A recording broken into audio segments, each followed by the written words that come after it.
ఇప్పటి వరకు రిలీజ్ అయిన వీడియోలో మీరు స్టార్టింగ్ నుంచి నన్ను బలవంతం చేశాడు, ఇబ్బంది పెట్టాడు, నన్ను ప్రతిసారి టార్చర్ చేసేవాడు. కానీ ఆ వీడియోలో ఎక్కడ కూడా మీరు భయపడ్డట్టు బెదిరించినట్టు లేరు. చాలా హ్యాపీగా సంతోషంగా ఒక లవ్ రిలేషన్ నడిచింది. నేను ఈ 1 year లో జరిగింది నేను మీకు చూపించలేను, ఎందుకంటే నేను ఈ 1 year నేను అసలు రికార్డ్ అనేది చేయలేదు అతని గురించి ఎప్పుడైతే వేరే అమ్మాయిల విషయంలో బయట పడిందో అప్పటి నుంచే నేను రికార్డ్ చేసుకోవడం జరిగింది. అప్పటి నుంచే తను నా మీద ఎఫర్ట్స్ పెట్టడం జరిగింది. నేను విడిపోదామన్నా కూడా ఇంకొకటి విషయం క్లారిటీగా చెప్తున్నా, నేను స్క్రీన్ రికార్డ్ చేసిన ప్రతిసారి శ్రీధర్ కి చెప్పే చేశాను, శ్రీధర్ కి తెలిసే చేశాను.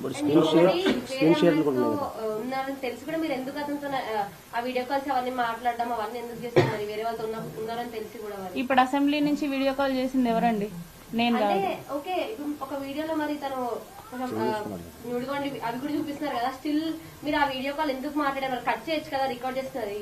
అతను నేను కట్ చేస్తే నైట్ 11:30 ఆ టైంకి మా వాళ్ళకి చేస్తున్నాడండి.